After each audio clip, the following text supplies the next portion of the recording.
Hello and welcome back to the port.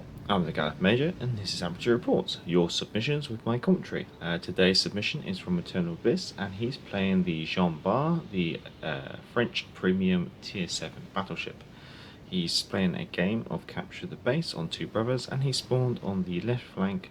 His friendly ships are a Hipper, Mass and Akatsuki.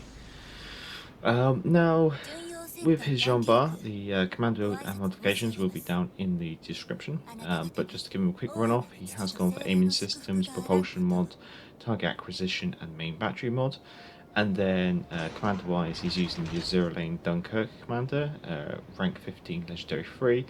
Skills wise he's gone Brawler, Frontal Fire, Megalomania, Master Mechanic and Farsighted, and then inspirations he's gone Charles Madden and Andrew Cunningham.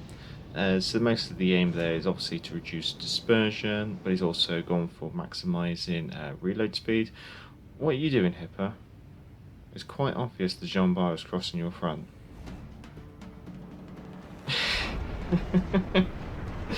Oh god, some people just don't seem to pay attention sometimes. But Eternal Abyss, in regards to his Jean Bart build, he's basically his aim is to get as much reduction to reload time as possible, and he's been able to reduce the reload time by 34.55%, which means that it's down to 17.8 seconds. So up ahead have been spotted the Benson and Udachi, so here comes some torpedoes, so it's probably wise just to stick a bit of rudder on and just make sure you're not going to be where you were going to be. Picking on the Udachi, definitely the more deadly threat out of those two destroyers. And the backup from the friendly Mass and Akatsuki is being much appreciated. They're basically detecting the torpedoes as they come in and keeping them spotted. Now here there's a bit of a lull in the battle, I guess you could say, with the destroyers from both sides almost all smoking up. And there's quite this I found quite interesting. So both sides have a gunny and a torpedo boat destroyer. And the strange one is it's not the gunboat destroyers that push forward to try and obviously push the enemy, but amusingly it's the torpedo boat. So here you'll see that the friendly Akatsuki is pushing forward. And from the other team, it's the Udachi that's pushing forward. It's really quite a strange one. I would have expected it to be the other way around. I would have expected it to be the Benson and the Mass doing the pushing, but obviously it was the other way around. Quite strange. Now Eternal Abyss is able just to pick away on the Udachi, get rid of it. There we go. Gives him first blood as well. So off to a great start already. Now Eternal Abyss hasn't noticed it yet, but you'll notice it on the minimap. The base is being captured. There we go. Eternal Abyss is clicked. Something's come up the middle. Probably a destroyer. Yeah, there you go, one destroyer. So, oh, two destroyers. Oh, good lord. And Eternal Abyss has already used his reload booster on the Udachi earlier to try and obviously get those shells down range. So, obviously in a bit of a tight spot here. Getting the first volley out on the rearward Akatsuki, almost reducing him by 2/3. The friendly Mass charges in to act as a torpedo barrier, I guess you could say. Eternal Abyss has predicted torpedoes coming in from the Akatsuki, and because of his propulsion mods, he's able to accelerate and decelerate quite quickly, and secures his second kill on that Akatsuki. However, here come in more torpedoes, so clench those teeth. Now he does get a volley out, but does also eat a torpedo, uses that damage con straight away, rightfully so.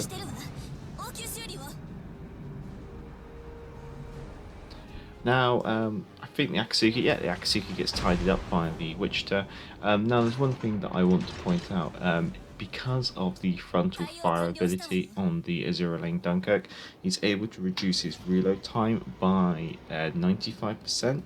So therefore, if he does do so say he's in HE and he fully loads HE, and he goes, nope, I want to have AP, he can switch shell type and have it loaded in 0.89 seconds.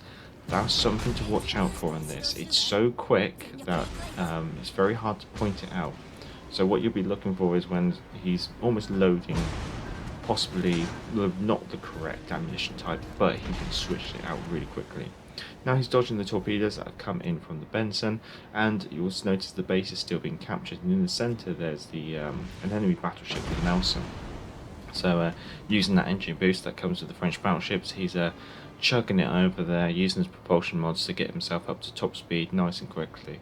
Now the Nelson in the centre is obviously starting to realise that he's no longer got the destroyer escorts that he started out with, and has started to back up down the centre in order to try and change, correct his mistake, I guess you could say. Now, the Jean Bart shouldn't have too much trouble against the Nelson, especially at this kind of range. I mean, we are very, very close. The Nelson suffers from an all or nothing armor scheme, and her citadel. Now you'll see where Eternal Abyss is aiming there. So almost just in front of that front turret, almost. That's where the citadel plate ends, and it's pretty much flat fronted, so it's not shaped like the bow. It's just flat straight across, and it's only, I think, 32mm plate. So 15-inch AP is going to punch straight through that, and you can see straight away he's got two citadels, even though the Nelson's quite nicely angled. Now obviously he's popped his reload booster, just try and get those shells in range, gets himself another citadel, and start to watch those secondary hits. So he's up to 9, and they just rack up really quickly, because as he passes the Nelson, all those secondaries on the rear of the Jean Bart just go absolutely nuts, and the number, you can just see it racking up. Going all the way in, getting the high caliber reward.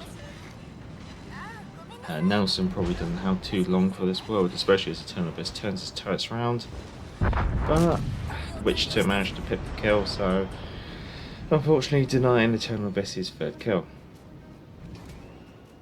Now Eternal Abyss's HP has dropped down to about 20,000, so it's probably going to be wise just to pop off a couple of those repair parties to try and bring it back.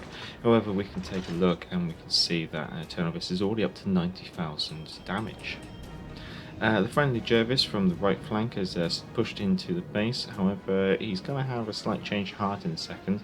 On the enemy team, the ships that are left is a Benson, a Hipper, a Boise, and a Richard Lee, I guess you could say. Apologies for my pronunciation of the French ships.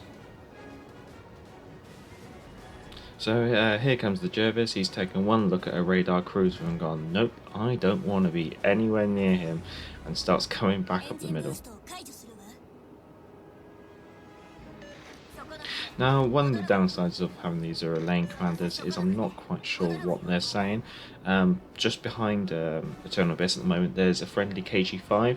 I suspect he's saying get back, but I think Eternal Abyss has already worked himself down to like halfway down the middle, and when you're in the middle, you might as well just push on with it sometimes. The time it would take for Eternal Abyss to disengage from the centre and go around one of the flanks would just take up so much time that the game would... Wow, Jean Bart's quite quick, but the game would be almost at its conclusion, and in this kind of situation you might as well just push on. He's been able to get himself up to 31,000 HP. So trying to make a guess where the waterline Hipper is at this range, just waiting for that moment where the island symbol disappears, enabling him to get the shells clearly to the target. Richard Lee's crossing his front. He's got no more reload boosters, unfortunately.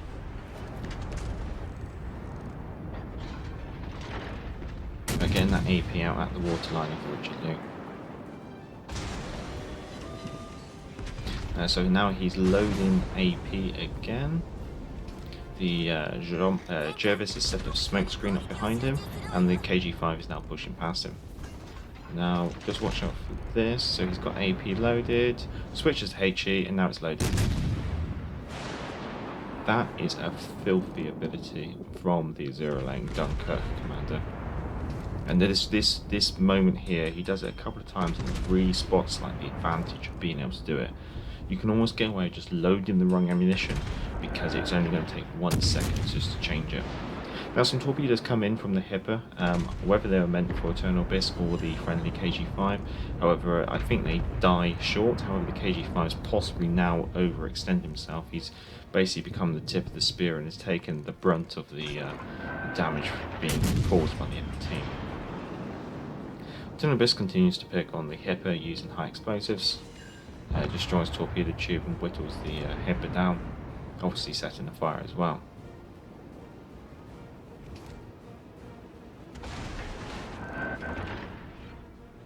Get another volley out, and you'll notice that he's aiming at the deck line of the Hipper because he's using high explosives. Basically just trying to get the shell stalks to penetrate through the deck level and maximising that damage. Too fast set, but quickly use that damage con to reduce the amount of damage being taken. The Hipper's now gone. Picking on the Boise now as well, and you notice there he switched AP really quickly. In fact, even I missed it. Gets him the Confederate medal and his 4th kill. Now, Eternal Abyss highlights one of the awkwardness of the white numbers. You'll see that he has to really throw the camera up in order just to check the scores and the time left of the game as well. There you go.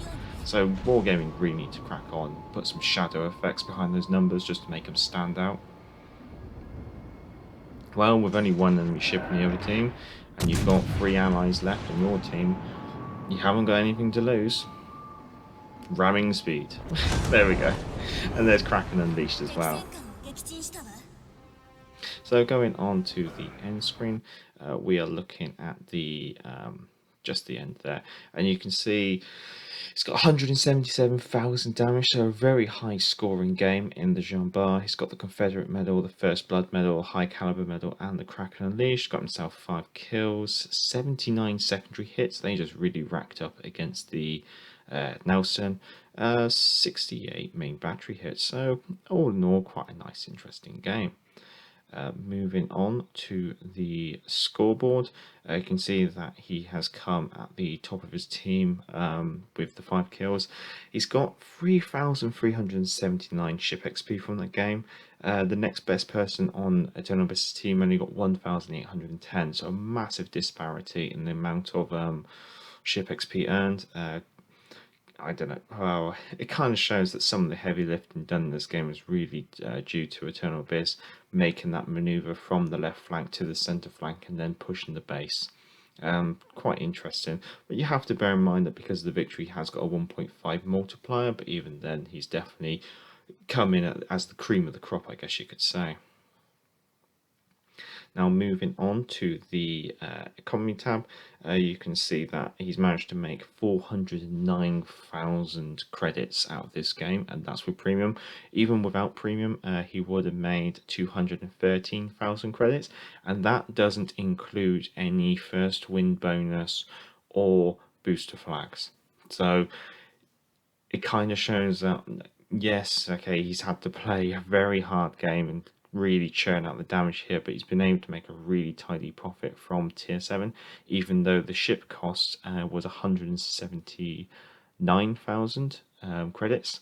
Now, one of the things I really want to point out here is the amount of commander XP with that 200% modifier plus the 50% modifier on the ship XP. He's been able to make a 19,263 commander XP from the all those boosters and the premium, so that's quite an interesting one. Well, all in all, that was a great submission from Eternal Abyss, quite enjoyable to watch, and shows some really interesting tactics, especially with that Azur lane Dunkerque build. Well, if you have any of your own game captures that you'd like to submit for commentary, our email address is also down in the description, along with the commander build and the ship modules used by Eternal Abyss during this game. Also, if you're struggling looking for some pointers, you can submit your captures that way, and I can then analyze them and just do a comparison like I did with the sea trials. I have an example of that on the end screen. If you've liked the video, give it a thumbs up. If you enjoy this kind of content, feel free to subscribe, and if you are already a subscriber, then I'd like to say thank you, guys and gals. Until next time, I'm the Gallifrey Major, and back to the port.